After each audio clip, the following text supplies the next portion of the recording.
Assalamualaikum warahmatullahi wabarakatuh. Halo, hai, apa kabar? Selamat malam. Selamat berjumpa kembali bersama saya Ribut Ahwadi di Perjalanan Koja Sastra untuk malam Jumat edisi 17 April 2025. Edisi ke berapa nih? 235 ya. Koja Sastra bersama Anda. Ya, seperti biasa di Koja Sastra ini saya akan mengajak Anda ngobrol seputar masalah literasi dan kesusastraan. Dan tema malam hari ini cukup seksi karena ini yang kayaknya sedang rame ya, masalah lingkungan. Nah, ada nggak sih hubungan antara karya sastra dengan lingkungan? Pastinya ada. Nah, salah satunya adalah yang mau kita bahas malam hari ini. Sastra memotret kejahatan lingkungan. Ya, belakangan ini lagi marak ya informasi-informasi mengenai, ya kita tahu ya, banyak hal ya. Nah, salah satu informasi yang rame itu adalah di mana nih? Tangerang Selatan ya. Ini Kepala Dinas Lingkungan Hidup di Tangerang Selatan menjadi tersangka korupsi pengelolaan sampah. Nah, seperti diinformasikan tempo.co ya. Nah, itu disampaikan bahwa Kepala Dinas Lingkungan Hidup atau DLH Kota Tangerang Selatan, Wahyu Noto Lukman, ditetapkan sebagai tersangka korupsi pengelolaan sampah. Nah, Kejaksaan Tinggi Banten menetapkan ia sebagai tersangka korupsi proyek jasa layanan pengelolaan sampah di Kota Tangerang Selatan. Dan seperti diungkapkan Kepala Seksi Penerangan Hukum Kejaksaan Tinggi Banten, Rangga Adekresna ya, yang bersangkutan langsung ditahan. Rangga mengatakan Wahyu Noto berperan dalam proses perencanaan pengadaan dan dia diduga mempersiapkan proses pengadaan pekerjaan pengangkutan dan pengelolaan sampah untuk memenangkan PT EPP dalam proses tender. Dan diduga juga tersangka ini bersekongkol dengan SYM yang merupakan Direktur PT APP yang telah lebih dulu ditetapkan sebagai tersangka.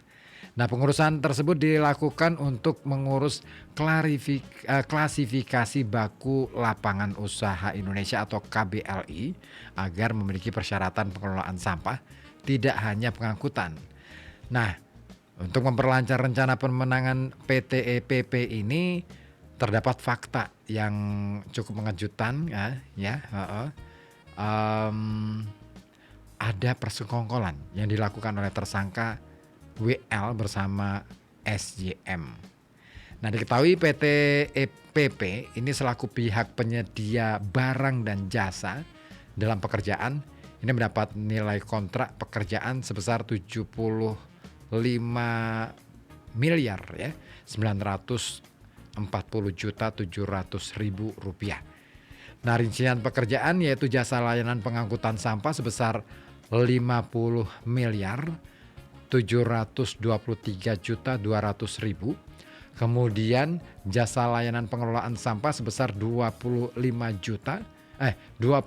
miliar 217.500.000. Dan PT EPP ini diduga kuat tidak melaksanakan pekerjaan pengelolaan sampah.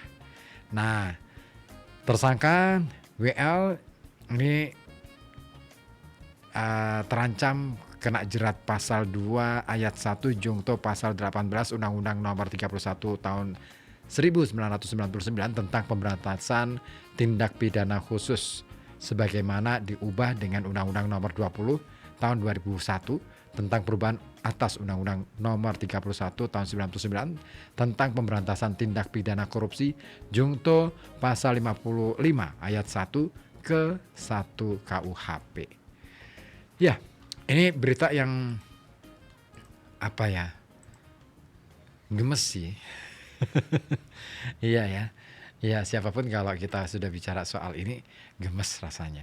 Tapi ini dia. Saya ingin apa ya? Apakah hanya itu ngomongin soal kejahatan lingkungan ini?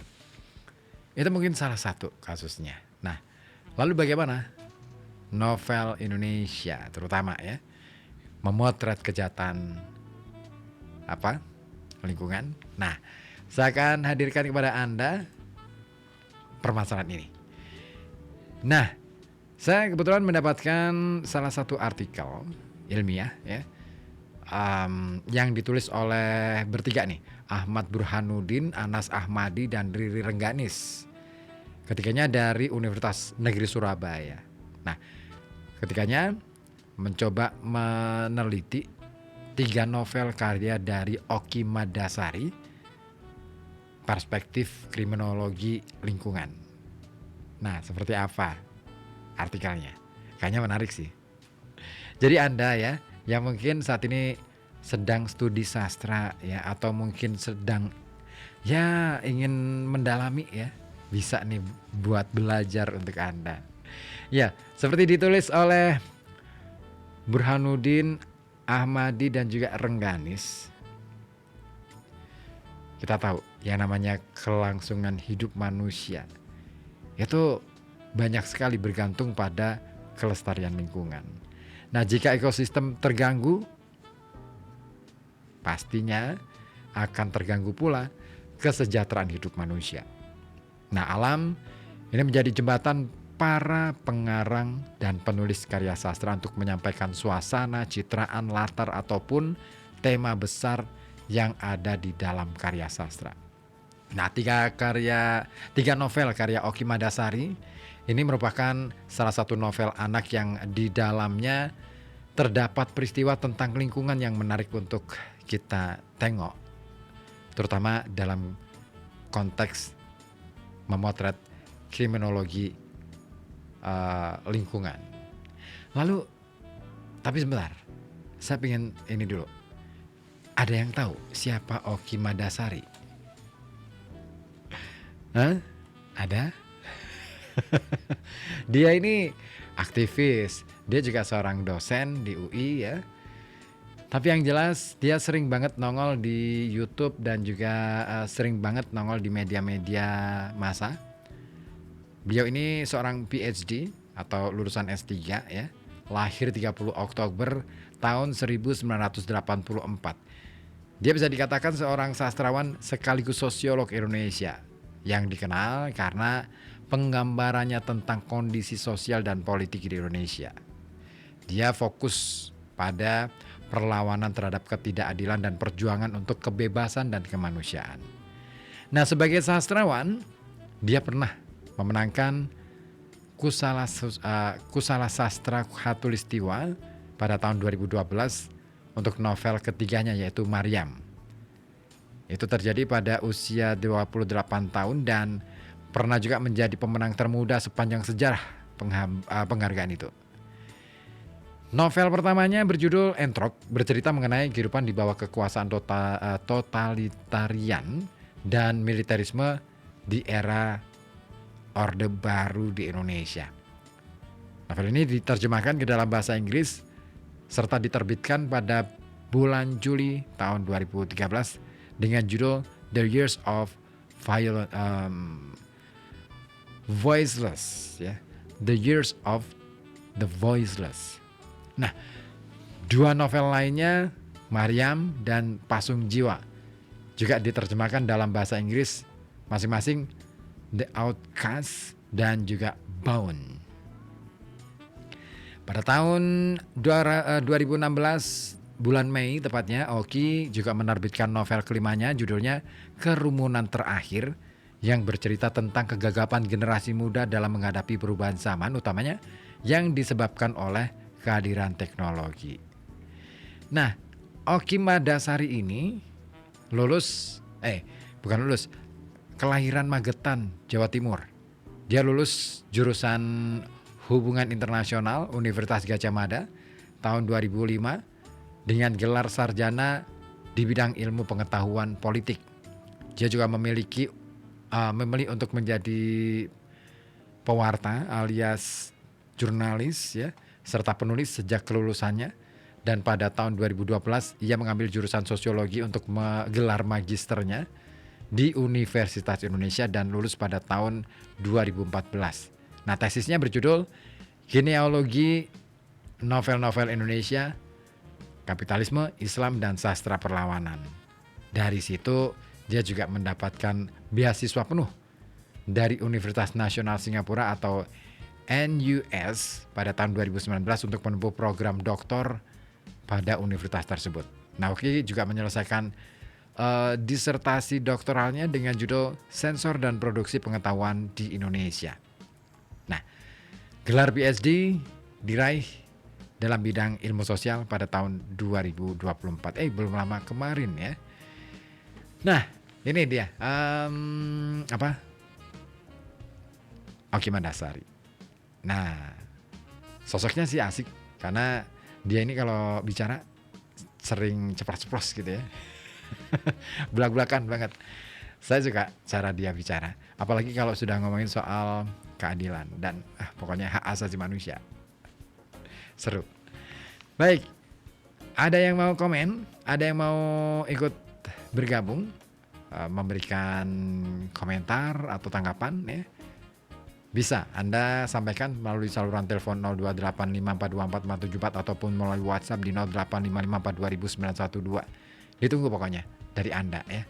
Nah, malam hari ini saya akan mengajak Anda untuk sedikit menengok 3 novel karya Oki Mandasari yang kita lihat dari perspektif kriminologi lingkungan. Sudah siap? Kalau sudah siap, siapin dulu kopinya ya. Ya, nanti saya akan kembali dengan ya itu tadi bahasan kita, kupasan kita tentang 3 novel karya Oki Mandasari dalam perspektif kriminologi lingkungan atau kejahatan lingkungan. Seperti apa? Jangan kemana-mana, tetap di sini di FM 91,2 Radio Kota Batik News Interaktif Solutif. Satu lagu dulu.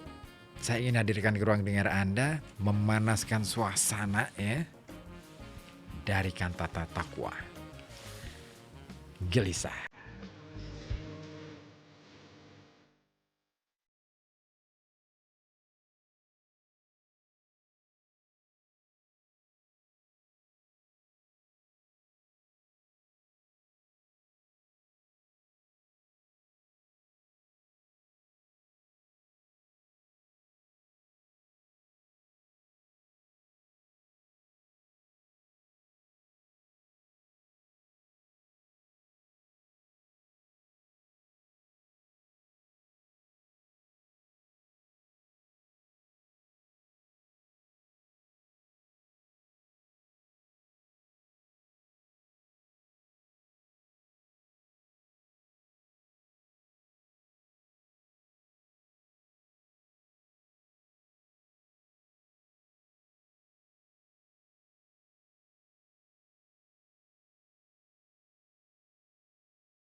Ya, balik lagi di sini di Koja Sastra yang hanya ada di FM 91,2 Radio Kota Batik, News Interaktif Solutif. Dan tentunya masih bersama saya Ribut Ahwandi ya. Nah, malam hari ini ya, kalau kita bicara tentang gelisah seperti kata Tata Takwa, siapa sih orang yang hari ini nggak gelisah gara-gara masalah lingkungan? Semua gelisah. Apalagi Anda yang tinggal di Kota Pekalongan. Kita tahu salah satu masalah lingkungan yang sedang melanda Kota Pekalongan adalah darurat sampah. Nah, ini bukan soal siapa yang salah, siapa yang harus bertanggung jawab. Saya kira kita harus menyepakati bahwa masalah lingkungan adalah masalah kita bersama, ya kan? Dan ya memang ada persoalan-persoalan di balik itu, ya kan? Mungkin kalau misalkan kita nih harus beralih atau berubah mengubah perilaku, mengubah mindset, mengubah paradigma bila perlu, itu butuh waktu. Dan memang butuh ketelatenan, butuh kesabaran. Tidak bisa dalam waktu cepat itu bisa dilakukan. Apalagi ngomongin soal perilaku, cara berpikir kita aja untuk mengubahnya. Ya, sesuatu yang sudah terlalu nyaman untuk diubah biasanya agak susah, ya kan? Bahkan sangat susah. Makanya yuk kita mulai pelan-pelan belajar untuk mengelola lingkungan kita, ya. Mencoba untuk berusaha lah ya. Ya memang ada misalkan nih di beberapa kampung mungkin tidak cukup punya lahan untuk mengelola sampah. Tapi biar bagaimanapun saya kira masih bisa dilakukan dengan cara join dengan kampung sebelah ataupun yang lainnya. Pokoknya gimana caranya deh, kita mencoba untuk berkomunikasi, berjejaring, saling menguatkan satu sama lain. Yang punya lahan berlebih, ya bolehlah jadi tumpangan. Tapi yang numpang ya jangan kemudian keenakan gitu ya. Harus dipikirkan juga konsekuensi, risiko dan lain sebagainya. Nah, yang paling penting adalah gimana kita tidak menjadi sosok yang jahat terhadap lingkungan. Makanya, yuk mulai kita kurangi produksi sampah. Mulai dari diri kita, mulai dari rumah kita, mulai dari tempat yang kita kunjungi, dimanapun kita berada. Ya, oke. Nah, malam hari ini saya akan lanjutkan untuk ngobrolin tentang bagaimana sastra memotret kejahatan lingkungan. Nah, seru nih kayaknya nih. Iya dong, seru banget ya.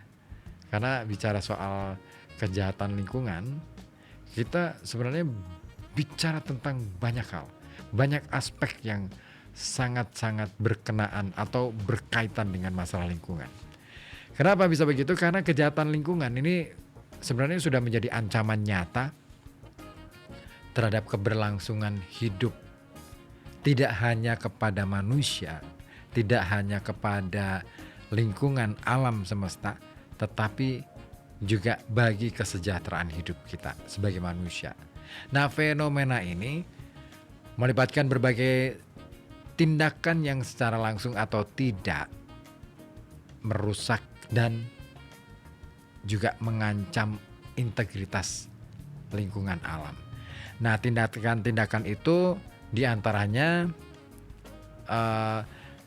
tidak terbatas pada pencemaran udara, air ataupun tanah, deforestasi, perusakan habitat, perdagangan satwa liar, atau juga eksploitasi sumber daya alam secara tidak berkelanjutan.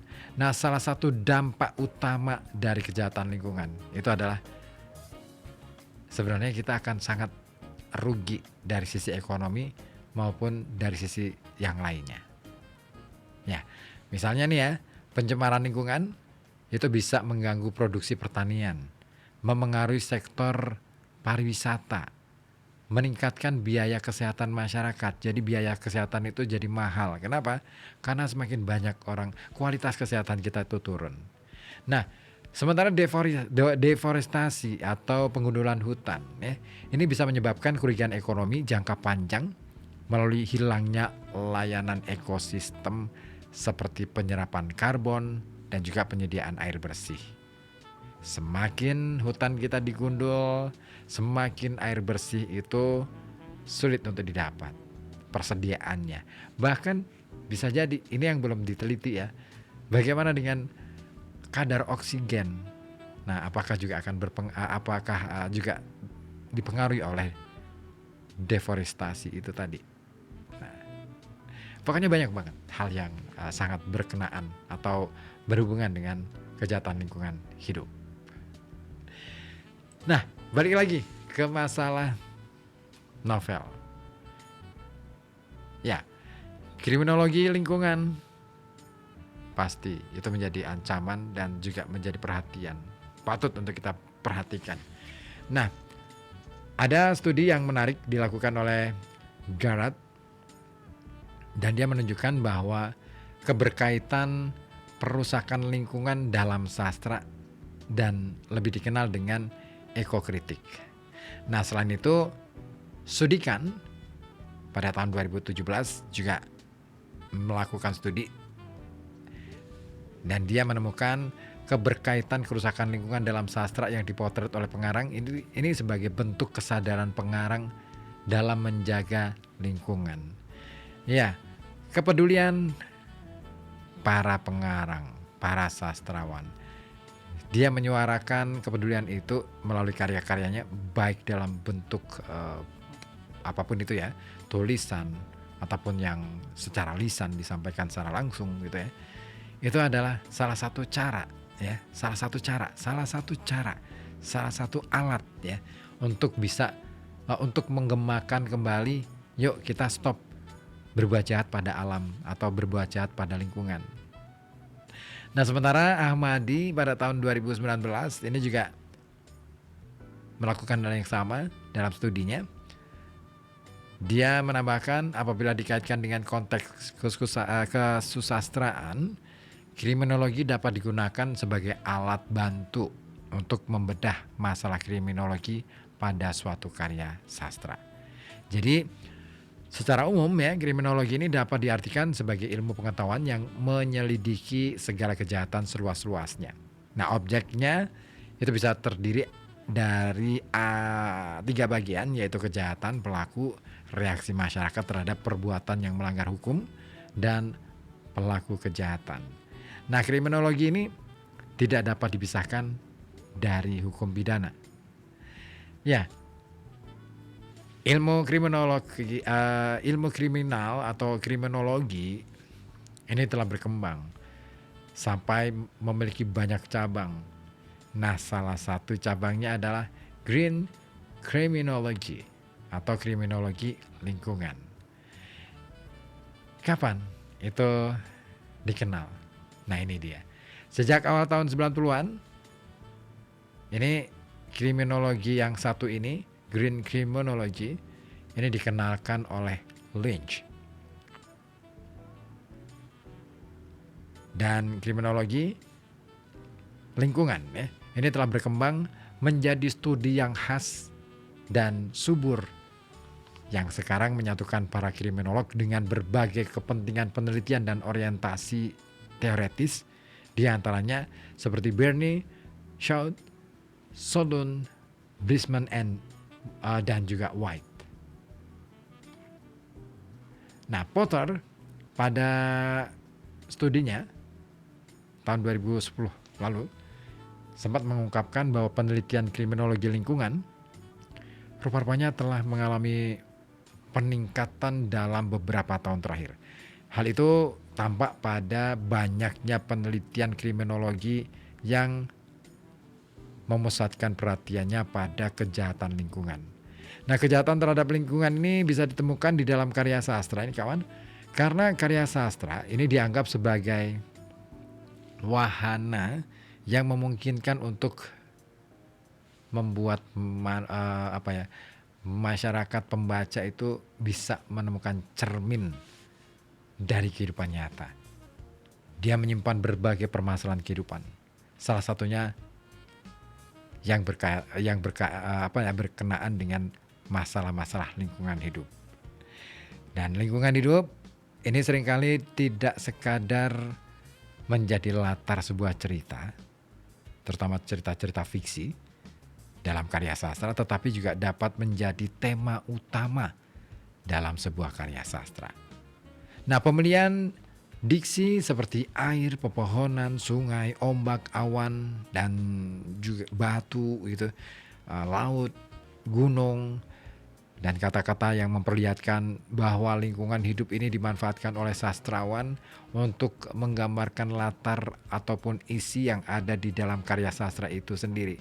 Nah, begitu pula dengan pengarang novel ataupun cerpen, alam itu menjadi jembatan para pengarang ataupun penulis karya sastra untuk menyampaikan suasana, citraan, latar maupun tema besar atau tema utama yang mau diusung lewat karya sastra mereka. Nah, makanya sangat menarik ya kalau kita bicara tentang bagaimana karya sastra mencoba memotret kriminologi lingkungan ini. Makanya penelitian tentang permasalahan lingkungan hidup di dalam karya sastra menjadi urgent hari ini dan mungkin sampai kapanpun, khususnya dalam perspektif kriminologi lingkungan.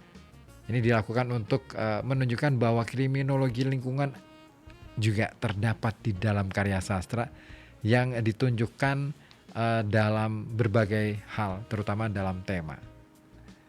Nah, makanya sangat penting untuk kita kupas lebih dalam bagaimana kemudian para akademisi ini ya dari Universitas Negeri Surabaya, ya benar ya, itu mencoba menguliti ya, bukan menguliti tapi mengulik ataupun mencermati, mengkaji bagaimana kemudian novel-novel karya Oky Madasari mampu mengetengahkan tema tentang kriminologi lingkungan, memotretnya setajam apa potret yang dia gunakan.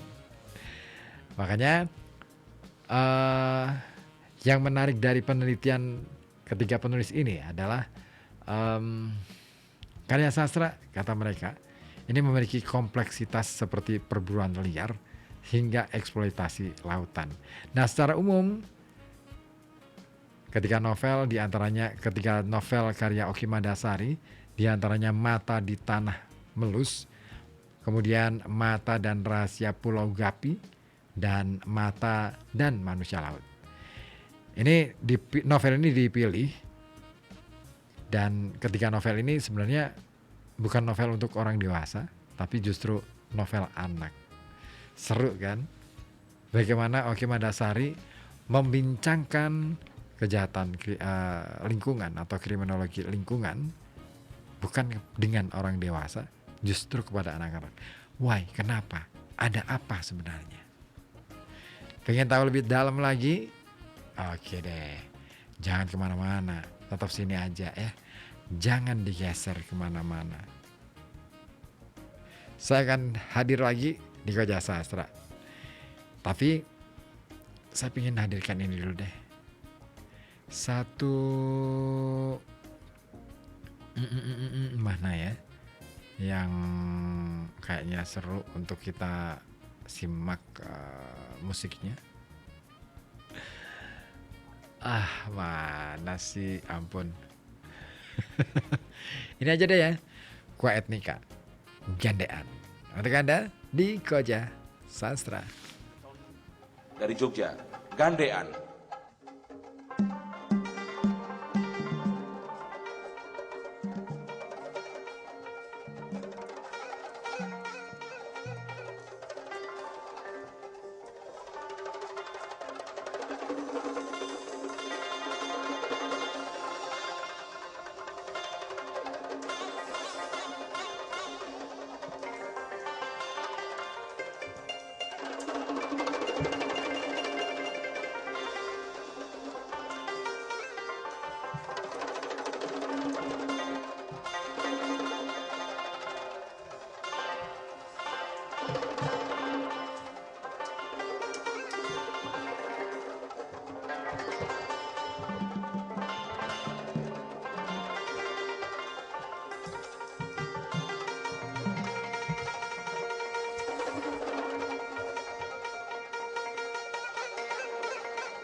Koja Sastra akan kembali setelah beberapa pesan berikut ini.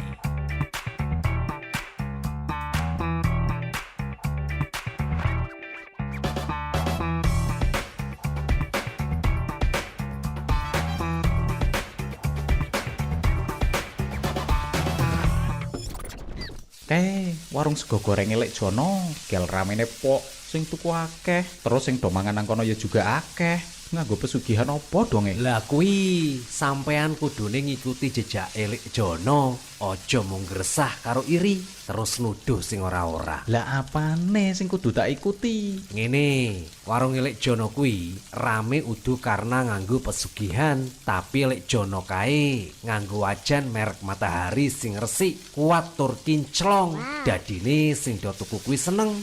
Sakliyane kuwi, sing do njegok lesehan kae, gelarane nganggo tiker swallow sing gawe nyaman. Wonge ya mesti do betah. Ya, wajan cap Matahari terbuat dari bahan berkualitas tinggi, anti pecah, kinclong, dan masih banyak keunggulan lainnya. Wajan cap Matahari memiliki bentuk cekung dan ceper dengan kode YS. Awas, jangan tertipu dengan produk palsu. Wajan cap Matahari yang asli terdapat tulisan BAR di bagian belakang. Gunakan juga sendok stainless asli dengan kode SL9803 spoon. Serta ganti alas duduk Anda dengan tikar merek Swallow. Tikar berbahan plastik halus dan nyaman, tersedia ukuran 3x2 dan 1x6 meter. Semua produk bisa Anda dapatkan di toko-toko terdekat Anda.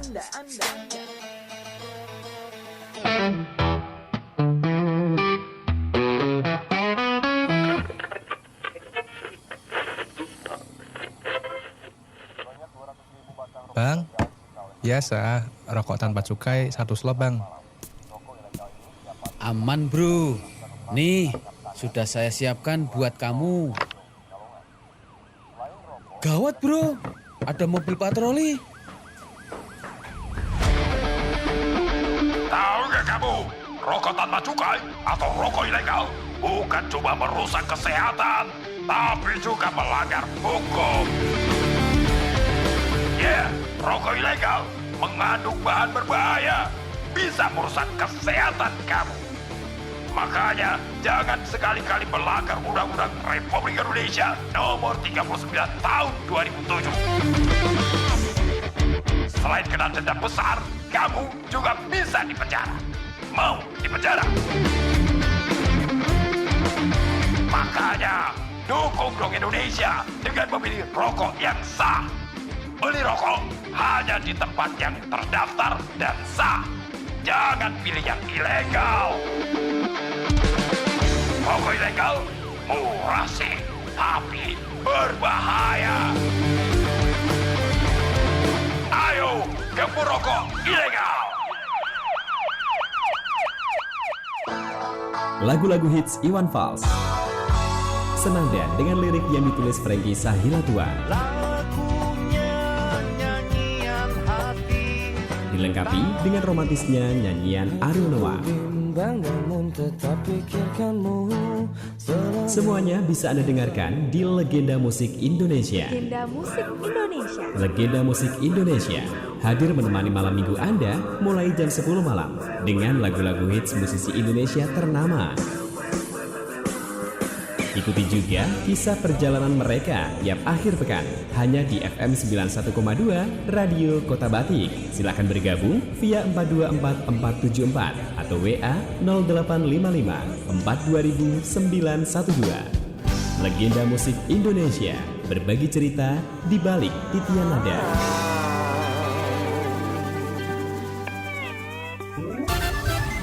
FM 91,2 Radio Kota Batik. Radio Kota Batik.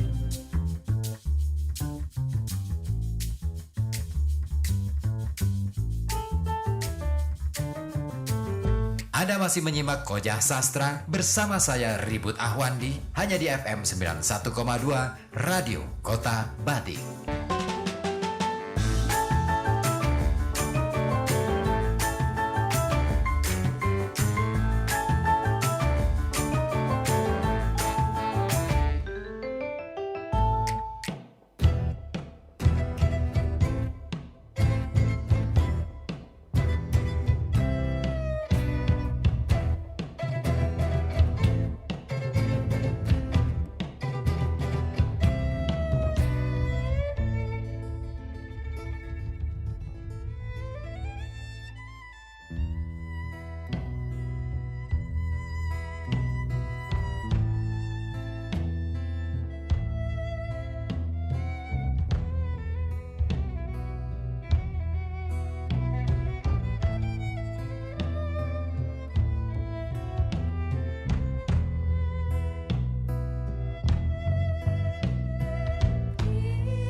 berhamburan seperti gedung yang runtuh.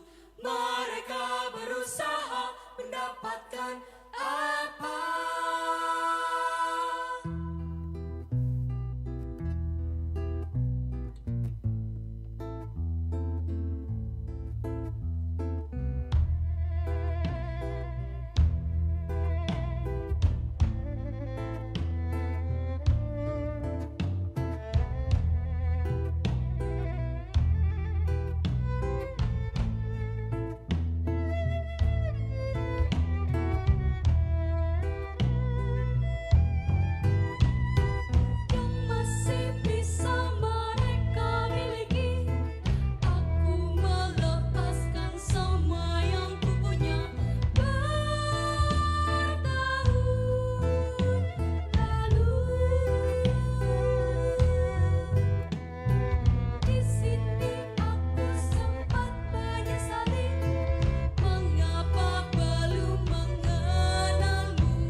Ya, masih Anda simak Koja Sastra dari FM 91,2 Radio Kota Batik News Interaktif Solutif bersama saya Ribut Ahwandi di kesempatan kali ini. Edisi Kamis 17 April 2025.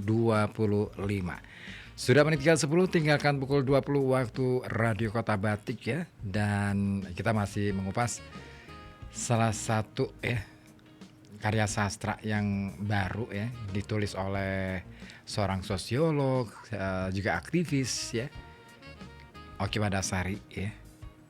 3 novel anak yang mencoba memotret kejahatan lingkungan atau kriminologi lingkungan. Nah, ada novel Mata di Tanah Melus, kemudian Mata dan Rahasia Pulau Gapi, serta Mata dan Manusia Laut. Dan ketiga novel ini, novel anak ini merupakan novel yang unik karena karya sastra, bisa dibilang ini adalah karya sastra anak ya, sastra anak. Jadi di dalam sastra itu ya, ada sastra anak, ada sastra dewasa, ada sastra umum gitu ya. Nah, ini termasuk ke dalam golongan genre karya sastra anak. Nah, karya sastra anak itu tidak selalu ditulis oleh anak-anak, tetapi bisa ditulis oleh orang-orang dewasa, tapi tujuan atau orientasi pembacanya adalah anak-anak. Bisa juga orang tua sebenarnya, tapi untuk diajarkan kepada anak, begitu, kayak dongeng gitu ya. Nah, jika pada umumnya karya sastra anak ini berisi tentang nilai-nilai yang ada di dalam kehidupan sehari-hari, 3 novel karya Oki Madasari ini menyajikan permasalahan yang lebih lebih kompleks. Tidak hanya sebatas bacaan kosong. Dan karya sastra ini memiliki kompleksitas mengenai kehidupan lingkungan. Nah, ketiga novel anak karya Oki Madasari ini merepresentasikan kerusakan lingkungan yang dilakukan oleh pelaku dalam novel dan menimbulkan dampak buruk terhadap lingkungan. Anda mungkin pernah membaca novel karyanya Justin Garden yang judulnya Dunia Ana. Nah, itu menarik juga. Tapi saya tidak akan membahas itu. Sementara waktu saya akan kunci dulu. Hanya sebatas bahas novelnya Oki Madasari. Ya, Lynch ini juga menjelaskan bahwa yang namanya kriminologi lingkungan pada tingkat yang paling abstrak ya, itu merupakan studi tentang kegiatan yang merugikan kemanusiaan, lingkungan, serta satwa yang bisa dilakukan oleh lembaga yang kuat sekalipun. Misalnya government atau perusahaan transnasional, juga bisa juga militer atau orang biasa. Jadi pelaku dari kejahatan lingkungan bisa siapa saja, tidak pandang bulu ya.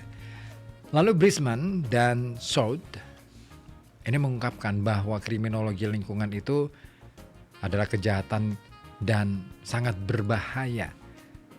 Apa sih bahayanya? Karena dia memengaruhi lingkungan alam, juga planet yang berdampak pada kehidupan manusia dan juga non-manusia. Nah, dilanjutkan dengan Ruggiero dan Soud yang mengungkapkan jika kriminologi lingkungan ini bisa didefinisikan sebagai pelanggaran dan kejahatan yang berdampak secara merusak pada lingkungan alam, beragam spesies, manusia dan non-manusia, serta planet ini. Nah, Thompson juga berpendapat bahwa kriminologi lingkungan secara luas bisa dipahami sebagai studi interdisipliner tentang bahaya dan kejahatan terhadap lingkungan. Dalam banyak kasus ini kawan ya, kejahatan lingkungan ini merupakan kejahatan besar yang dihormati. Berdasarkan pengertian itu, kriminologi lingkungan itu bisa dikatakan sebagai studi yang mengkaji tentang kejahatan terhadap lingkungan yang pastinya efeknya merugikan manusia serta merugikan kemanusiaan itu sendiri dan tentunya merugikan alam semesta. Pelakunya bisa perorangan, bisa kelompok atau juga korporasi. Jadi yang namanya kriminologi lingkungan sering digambarkan sebagai perspektif karena keragaman penelitian yang dilakukan di bawah payung kriminologi lingkungan. Nah, intinya setiap penelitian yang membahas penyalahgunaan, degradasi, kerusakan ataupun kejahatan lingkungan, ekologi atau spesies dapat dicakup dalam literatur kriminologi hijau atau green criminology. Dan ini berarti bahwa kriminologi lingkungan seperti diungkapkan Lamkin sangat beragam, multidisiplin serta jaringnya tersebar luas. Nah, keragaman ini sering juga digambarkan sebagai salah satu kekuatan kriminologi hijau karena bidang studi kriminologi hijau yang luas tidak harus berpusat pada manusia, tetapi dapat pula terkonsentrasikan pada spesies non-manusia, kehidupan ekologis dan juga iklim global. Dan dapat dikatakan jika hal tersebut sering lolos dari hukum pidana hanya karena status non-manusia mereka dan sebagai akibatnya beralih ke sosok gelap kejahatan lingkungan. Menarik nih. Nah, ada beberapa penyebab dari kriminologi lingkungan. Di antaranya dalam pandangan Darmawan ya. Salah satu di antaranya adalah korporasi. Nah, sebagai korporat kadangkala mereka melakukan hal yang ilegal, termasuk perusahaan lingkungan demi mendapatkan keuntungan finansial yang besar. Dan di Indonesia sendiri nih kawan, undang-undang dalam rangka menanggulangi kejahatan terhadap lingkungan hidup senantiasa diperbarui. Mulai dari Undang-Undang Nomor 4 Tahun 1984 tentang ketentuan-ketentuan pokok pengelolaan lingkungan hidup, kemudian Undang-Undang Nomor 23 tahun 1997 tentang pengelolaan lingkungan hidup sampai Undang-Undang Nomor 32 tahun 2009. Dan kejahatan lingkungan ini merupakan segala tindakan baik yang melanggar hukum atau tidak yang menyebabkan dampak negatif bagi lingkungan dan manusia. Ada beberapa definisi kejahatan lingkungan. Green criminology itu bisa ditafsirkan sebagai analisis kriminologi terhadap isu-isu lingkungan. Kemudian dalam isu lingkungan itu juga terdapat isu kejahatan lingkungan dari tingkat lokal maupun global. Dan green criminology juga menawarkan penanganan kejahatan lingkungan yang berorientasi pada pelestarian lingkungan. Nah, Eman, Mesko, dan juga Phil mengatakan bahwa individu itu bisa menjadi pelaku sekaligus menjadi korban. Dan mereka bisa saja masyarakat dan lingkungan. Di sini, korban bukan sekadar individu, melainkan juga jumlah yang besar dan biasanya terjadi viktimisasi secara perlahan yang tidak terdeteksi selama bertahun-tahun. Nah, makanya kejahatan lingkungan ini dilakukan oleh banyak pihak. Nah, ini menarik ya. Dalam satu sisi, kita akan melihat bahwa kejahatan lingkungan itu memang tidak bisa tampak efeknya saat itu juga, tetapi bisa berjangka panjang dan kemerosotan dari kualitas lingkungan, misalkan kualitas air, kualitas udara dan lain sebagainya itu tidak terasa. Makanya sulit terasanya ya, agak makanya studi tentang kriminologi lingkungan ini menjadi studi interdisipliner. Karena apa? Dia membutuhkan ilmu-ilmu lain. Mungkin botani, biologi, zoologi, geologi, ya, dan lain sebagainya. Banyak banget. Makanya disinilah karya sastra mencoba memotret itu. Karena pengarang atau penulis karya sastra kerap kali menggunakan alam sebagai latar objek pencitraan di dalam karyanya. Bahkan bisa menjadi tema utama. Nah, sebagai latar misalnya, diksi-diksi tertentu misalkan kata-kata hutan, laut, gunung, seperti yang tadi sudah saya sampaikan ya, itu bisa menjadi latarnya. Sementara sebagai objek, manusia, binatang, satwa ya, atau juga tumbuhan, itu dia menjadi objek ataupun subjek dari menjadi tokoh gitu. Nah, hal inilah yang menunjukkan bahwa alam itu telah menjadi bagian tak terpisahkan dari sastra dan pelukisan alam serta lingkungan tentu tidak hanya dapat dengan mudah ditemukan dalam karya sastra yang ditulis pengarang. Nah, pada mulanya persoalan lingkungan itu dimulai dari kesalahan cara pandang etika antroposentris yang memandang manusia sebagai sentral, sebagai pusat dari alam semesta. Alam dan segala isinya hanyalah sebagai pelengkap kebutuhan yang diperlukan dan diinginkan manusia. Sehingga manusia merasa punya hak untuk melakukan apa saja dan memperlakukan alam semau-maunya. Nah, makanya disinilah kemudian dari situ akhirnya muncullah yang namanya kejahatan lingkungan.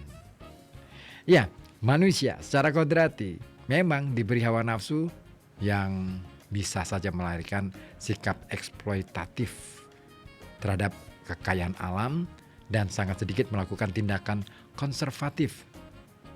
Contoh nih ya, kita misalnya nih punya uang banyak nih, kemudian melihat ada peluang cuan nih di salah satu lahan hutan misalnya, ya ini kayaknya bagus nih. Nah, maka kemudian kita memanfaatkan hutan itu hanya demi meraup keuntungan. Tetapi kita lupa bahwa setelah kita manfaatkan, mestinya kita ada tindakan untuk konservasi. dengan cara penanaman kembali, penghijauan gitu ya, dan lain sebagainya. Tapi biasanya jarang itu dilakukan. Kalaupun ada, biasanya cuma berapa persen dari luasan yang ada. Kan gitu ya. Saya tidak tahu apakah itu yang terjadi, tetapi begitulah roman-romannya seperti itu. Ya, saya akan hadirkan ya analisis dari 3 novel tersebut. Nah, masih penasaran? Mau saya tuntaskan atau mau kita jeda dulu? Oke deh, kita tuntaskan aja dulu ya. Jadi gini, berdasarkan apa yang ditemukan oleh siapa? Burhanuddin dan kawan-kawan, novel yang pertama mereka kaji adalah Mata di Tanah Melus. Nah, di dalam novel ini terdapat sebuah peristiwa tentang kejahatan lingkungan berupa perburuan liar. Pelakunya adalah beberapa orang, artinya berkelompok gitu kan. Saat itu Mata dan Atok, anak dari Melus ya, tokoh dalam novel itu, baru saja selamat setelah dibiarkan kabur oleh Beinai. Beinai itu adalah makhluk mitologi ya, yang kerap disebut sebagai dewa buaya. Nah, dalam perjalanannya saat mereka kabur, Mata dan Atok tiba-tiba aja bertemu dengan 8 orang dewasa dengan senapan di genggaman mereka. Nah, orang-orang ini bertanya kepada 2 anak ini tentang lokasi buaya, lokasi tinggal buayanya, tempat hunian buaya. Namun Mata dan Atok memilih untuk tidak menjawabnya. Mereka hanya menjawab tidak tahu. Nah, dari obrolan itu terungkaplah bahwa mereka adalah pemburu buaya. Nah, pemburu-pemburu ini punya rencana akan memburu buaya sebanyak-banyaknya yang kemudian dari hasil buruan mereka akan dijual. Nah, seperti dalam kutipan gini, sayang sekali kamu tidak tahu, kamu bisa dapat uang banyak jika bisa tangkap buaya. Laki-laki lainnya bersuara. Ini kutipan dari novel itu. Nah, pada kutipan itu terbukti bahwa mereka melakukan pemburuan itu demi kepentingan pribadi, yaitu untuk mendapatkan uang sebanyak-banyaknya, untuk mendapatkan keuntungan finansial, dan orientasinya tentu personal. Nah, dalam novel yang juga disebut dalam novel itu juga disebutkan harga untuk seekor buaya adalah 1 miliar rupiah. Wow, istimewa ya, harga yang luar biasa. Nah, hal itulah yang berdampak pada maraknya perburuan sehingga populasi buaya yang ada di Lakaan ini berkurang. Dan satu hal yang patut Anda ketahui, Indonesia ini sebenarnya merupakan salah satu rumah bagi bermacam-macam satwa, baik yang dilindungi maupun yang tidak dilindungi. Nah, pemanfaatan keanekaragaman hayati dan non-hayati ini semestinya tidak boleh dieksploitasi secara berlebihan. Salah satunya adalah satwa liar. Nah, satwa liar yang dilindungi dilarang untuk dipelihara, dimiliki maupun diburu atau juga diperdagangkan. Namun masyarakat ini masih belum bisa membedakan satwa yang dilindungi atau yang tidak dilindungi. Nah, inilah yang kemudian membuat naiknya terus-menerus perdagangan satwa liar secara ilegal. Dan kenaikan angka ini berbuah pada kepunahan satwa langka yang dilindungi. Nah, kita tahu pemerintah telah mengatur masalah satwa liar ini dalam undang-undang, tetapi kasus perdagangan satwa langka yang dilindungi ini masih saja marak dilakukan. Dalam Undang-Undang Nomor 5 tahun 90 misalnya mengenai konservasi sumber daya alam hayati dan ekosistemnya, ini mengatur larangan jual beli satwa langka dan dilindungi. Pasal 40 ayat 2 menerangkan apabila melanggar pasal 21 ayat 1 dan ayat 2 serta pasal 33 ayat 3 dapat dipidana kurungan selama 5 tahun dan denda paling banyak 100 juta. Nah, adanya undang-undang ini rupa-rupanya tidak juga membuat perdagangan satwa liar stop, berhenti. Kenapa? Karena permintaan satwa liar yang tinggi itu membuat terus-menerus perburuan ini masih dilakukan, bahkan aksi penyelundupan dilakukan terutama dalam satwa yang bernilai ekonomis tinggi. Nah, tokoh-tokoh dalam novel Mata di Tanah Melus ya,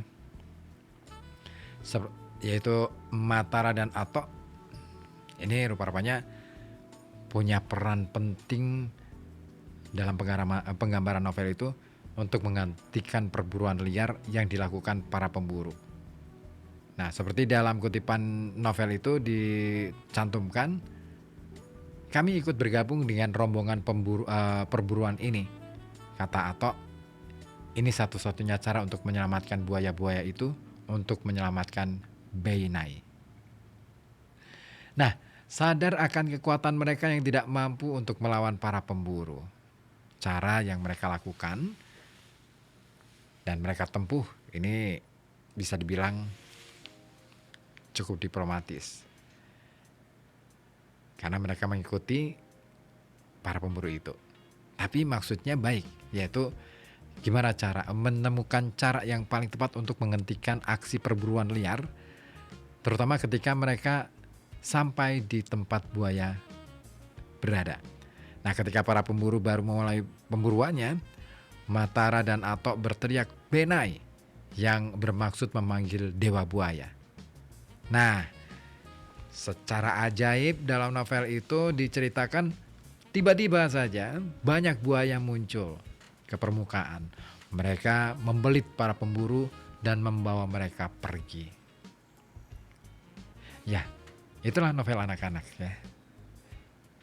Lepas dari logika, lepas dari rasional, cerita-cerita semacam ini sebenarnya ingin menggambarkan bahwa makhluk-makhluk mitologi dalam novel yang diceritakan ini sebenarnya ya itu tadi, bahwa manusia apapun itu, sekuat apapun itu, di dalam melawan kejahatan lingkungan yang dilakukan oleh kelompok besar, nggak bisa dilakukan sendirian, nggak bisa dilakukan oleh orang-orang yang boleh dibilang tidak punya power. Makanya makhluk mitologi ini kemudian dimunculkan sebagai jawaban. Artinya apa?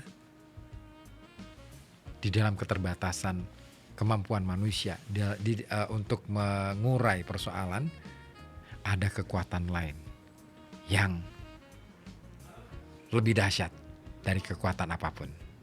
Nah, dia ingin menghadirkan itu. Nah, saya masih akan melanjutkan obrolan kita ya seputar masalah ini. Tapi boleh dong yang mau komen, silakan bisa hubungi kami di 0285424474 atau bisa juga melalui WhatsApp di 0855420912 ya. Saya tunggu.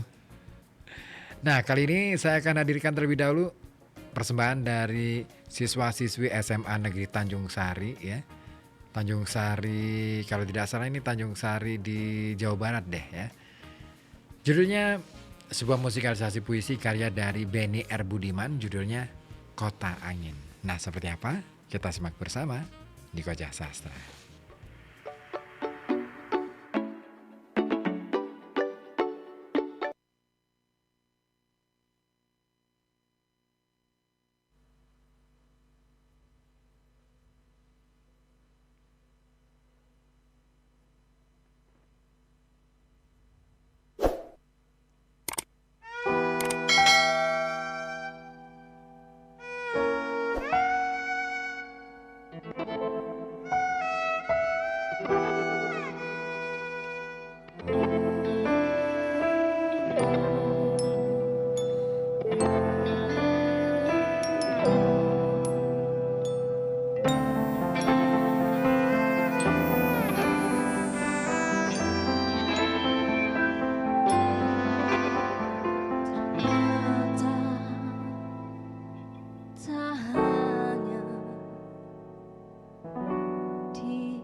ciptakan air mata terus mengalir.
Ekornya terus mengibas, memangkas pepohonan di kota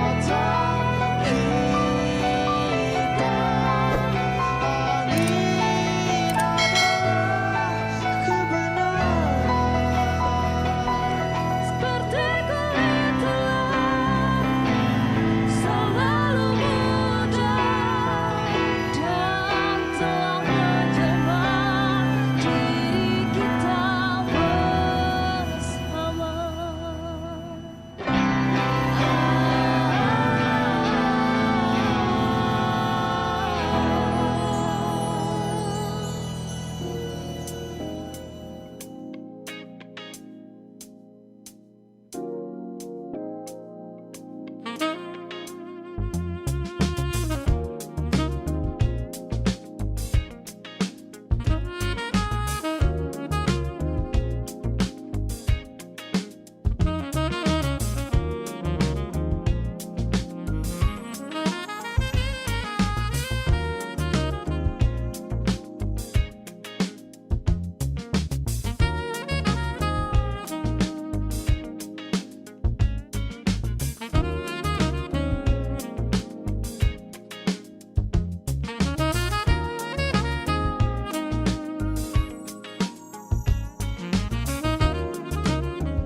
Ya, sudah menit ke-37, tinggalkan pukul 20 waktu Radio Kota Batik dan masih Anda simak Koja Sastra bersama saya Ribut Ahwandi. Hanya di sini di FM 91,2 Radio Kota Batik, news interaktif, solutif dan tidak ada di tempat lain ya. Ya, sangat beruntung Anda di Kota Pekalongan ini ya, terutama ya, punya satu program yang membahas masalah kesusastraan. Dan ini adalah sebuah peluang yang saya kira juga sangat penting untuk kita rayakan bersama. Ya, baik, masih saya lanjutkan mengenai ini tadi, apa? Ketika sastra memotret kejahatan lingkungan. Sebuah analisis novel, 3 novel anak karya Oki Mandasari. Ya.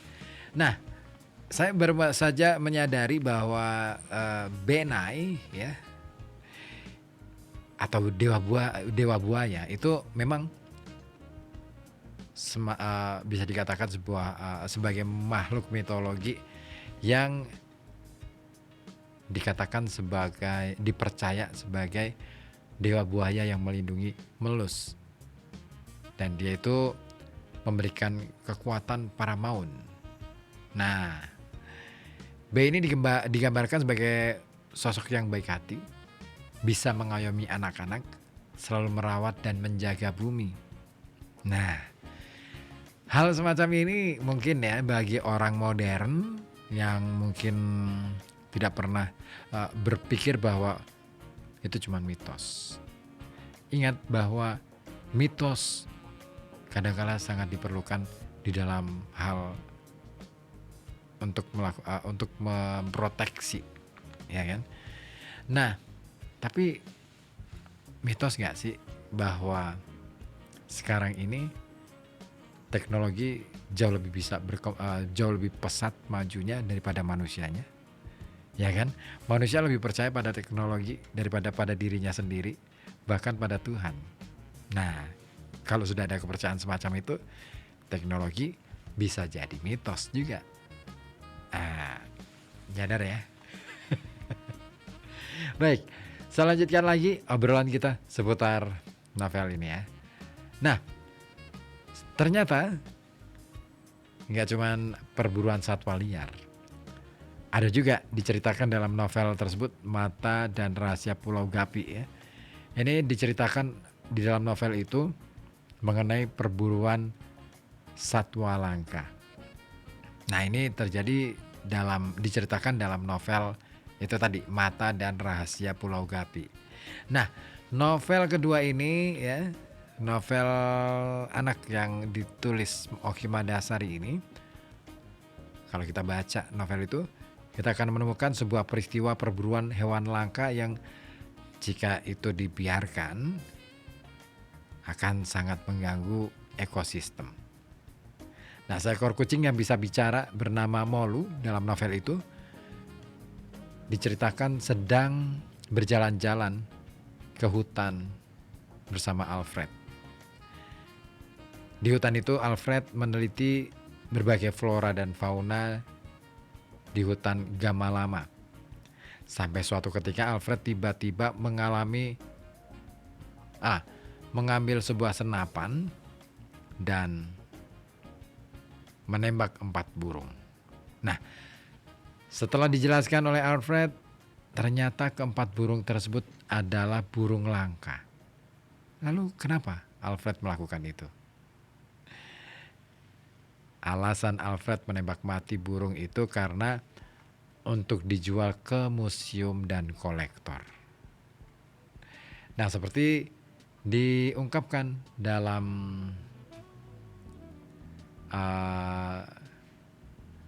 kutipan ini. Jadi di dalam kutipan itu disebutkan mereka burung langka, museum membutuhkannya, kolektor pasti juga mau memilikinya. Jadi sama seperti peristiwa dalam novel sebelumnya ya, perburuan juga dilakukan untuk kepentingan pribadi, meskipun Alfred ini mengatasnamakan ilmu pengetahuan. Nah, ini keren. Science itu bagus, itu baik. Tetapi kadangkala ada sisi gelapnya. Dengan kata lain, di dunia ini ya, kebaikan itu selalu berpasangan dengan keburukan, kejahatan. Selalu ada pasangan-pasangan itu. Cuman tinggal perspektif mana nih yang lebih menonjol? Hal apa yang lebih dominan? Nah, dan ini tentu menarik untuk kita bahas sebenarnya ya. Di satu sisi science itu baik, tapi di sisi lain ada sisi gelap yang patut kita perhatikan, patut kita istilahnya wanti-wanti. Nah, makanya sekalipun tujuannya untuk science, aksi Alfred menembak mati burung langka tetap tidak bisa dibenarkan. Nah, why? Kenapa? Karena itu burung langka, ya kan? Dan yang namanya satwa langka itu pasti dilindungi oleh negara. Kenapa dilindungi? Ya karena mereka agar populasi mereka tidak berkurang dan punah. Nah, lalu bagaimana jika itu dilakukan? Nah, makanya apabila itu dilakukan terus-menerus, tentu dampaknya akan buruk. Salah satunya adalah kepunahan spesies, dan perburuan hewan seringkali ini digunakan untuk keperluan atau kepentingan ekonomi atau ilmu pengetahuan manusia. Nah, kebutuhan manusia kita tahu semakin hari semakin meningkat, semakin hari semakin banyak yang harus dicukupi, sehingga kayaknya ya itu tadi memicu nafsu manusia untuk melakukan hal-hal di luar nalar. Nah, apalagi ya, semakin banyaknya permintaan dalam hukum ekonomi ya, ketika permintaan naik ya, maka semakin sedikit persediaan yang tersedia. Otomatis harganya mahal. Dan itulah yang membuat akhirnya aksi perburuan binatang atau satwa langka menjadi aksi yang menantang satu sisi, dan yang lainnya adalah ya berpotensi cuan. Sebagai manusia, mau kita melakukan semacam itu? Enggak lah ya, jangan sampai lah ya. Nah, selain itu, perburuan hewan liar oleh oknum pemburu ini bisa menyebabkan keseimbangan alam semesta terganggu. Jika hewan liar ataupun hewan langka dalam satu lingkungan itu hidup menjadi punah ya, maka ekosistem pun mata rantai ekosistem pun akan terganggu. Nah, misalnya nih pada kasus buaya ternyata merupakan puncak dari mata rantai makanan hewan di bawahnya. Ini tentunya akan membuat populasinya jadi meningkat dan berdampak pada kekurangan makanan. Nah, upaya penghentian kejahatan lingkungan dalam novel kedua yang ditulis oleh Oki Madasari itu dilakukan oleh Molu. Nah, seperti di dalam kutipannya, dia terus menendang, mencakar, mencabik Alfred. Nah, pada kutipan itu Molu itu mengetahui Alfred menembak beberapa hewan langka dan dia merasa murka kepada Alfred. Molu langsung menyerang Alfred dengan ganas sampai-sampai Alfred tidak berkutik. Lain dari itu, Molu juga mengusir Alfred dan melarangnya untuk kembali di bumi para sultan itu. Nah, Alfred yang tidak kuasa melawan Molu akhirnya menuruti kucing ajaib itu dan dengan segera pergi meninggalkan pulau. Nah, ini menarik. Kalau tadi lawannya adalah makhluk mitologi Benai ya, dewa buaya, ini adalah kucing ajaib. Kucing yang bisa bicara. Tampaknya memang ya, dalam cerita-cerita kalau mitologi itu kan berbicara tentang kekuatan dahsyat yang berada di luar melebihi kekuatan apapun dalam diri manusia. Nah, kalau keajaiban, kalau binatang ajaib, ini kan ngomong tentang keajaiban. Jadi kita mendapatkan dua rumus untuk malam hari ini ya, bahwa kejahatan lingkungan mungkin bisa dilawan dengan kekuatan supranatural. Yang kedua adalah dengan keajaiban.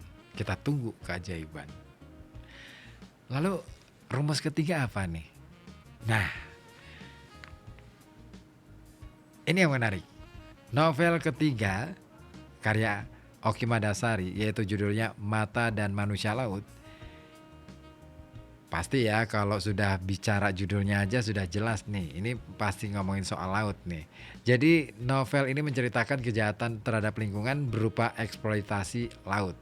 Nah, dalam cerita itu dituturkan Matara dan Bambulo yang merupakan anak dari Bajo itu baru selamat dari masa lembo. Nah, mereka sempat hanyut terbawa arus di tengah lautan sampai ditemukan oleh kapal dagang yang beberapa awaknya itu adalah orang dari suku yang sama yaitu Bambulo. Nah, pada awalnya Mata dan Bambulo mengira kapal yang mereka tumpangi merupakan kapal penangkap ikan. Namun setelah dijelaskan oleh awak kapal, ternyata kapal itu adalah kapal pengangkut bom ikan. Nah, itu dapat kita temukan dalam kutipan dalam novel itu pada halaman 214 yang bunyinya, "Jadi itu bom ikan?" tanya Matara sambil menunjuk tumpukan karung-karung itu. Awak kapal mengangguk dengan ringan. Ya, ini menarik ya kutipan ini, karena serasa nggak ada dosa deh ya anggukan ringan ini. Nah, guna meningkatkan hasil perikanan, ini yang seringkali menjadi simalakama, para nelayan ya maupun perusahaan perikanan dalam melakukan proses eksplorasi bisa sampai melampaui batas sehingga menjadi eksploitasi.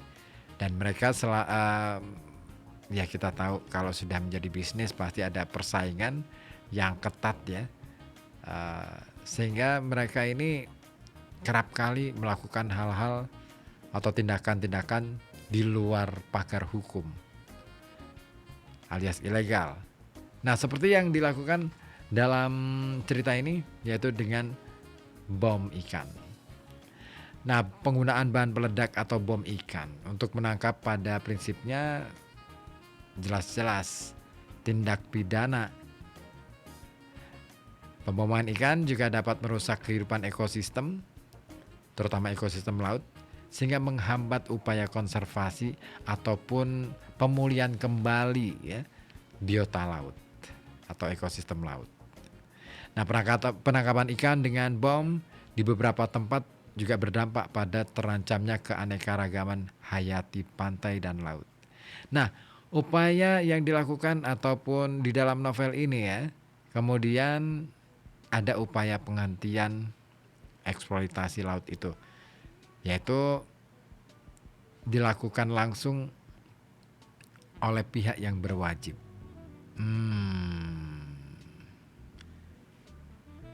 Dalam novel itu kita akan mendapatkan sebuah kutipan pada halaman 219. Begitu mereka tiba di pelabuhan, seluruh awak kapal dibawa ke kantor polisi. Kapal pembawa bom ikan diberi garis kuning, penanda tak seorang pun boleh mendekatinya. Nah, ini menarik. Kalau yang pertama ngomongin soal kekuatan supranatural untuk menghentikan kejahatan lingkungan, kemudian yang kedua adalah keajaiban, ya, dan yang ketiga adalah penegakan hukum. Tinggal mana nih yang akan bekerja lebih cepat? Apabila dengan hukum, peluang untuk katakanlah hukum itu dijalankan dengan benar, peluang untuk timbulnya kerusakan lebih parah mungkin jadi bisa dihambat karena kita sudah melakukannya. Tapi kalau dengan keajaiban itu artinya ada yang terkorbankan, ya, bahkan kekuatan supranatural, wah jauh lebih besar lagi, ya.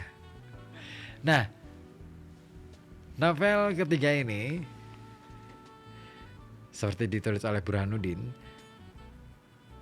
dalam cerita itu tanpa diduga ada banyak kapal patroli yang mendekati kapal yang ditumpangi Matara dan Bambulo. Dari kapal patroli itu keluar beberapa petugas yang segera memeriksa awak dan kapal barang Dan dari kapal barang tersebut petugas menemukan bahan baku pembuatan bom ikan. Nah, beberapa awak langsung kemudian diringkus tanpa perlawanan, namun beberapa yang lain memilih kabur langsung dihadiahi timah panas alias ditembak. Nah, setelah sampai di pelabuhan, seluruh awak kapal langsung dibawa ke kantor polisi.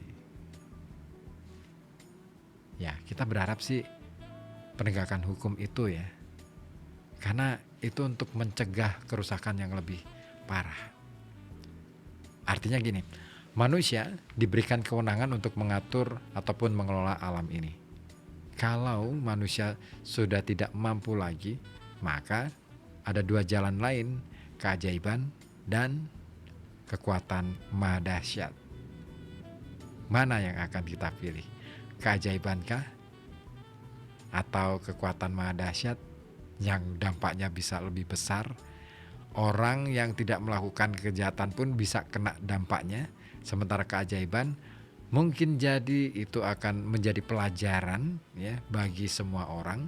Tetapi ketika hukum yang dibuat oleh manusia, katakan seperti itu, berdasarkan hukum-hukum alam ya, tunduk pada hukum-hukum alam, itu kalau itu berjalan dengan baik, dengan prinsip keadilan yang benar, saya yakin kerusakan ini akan bisa dihambat.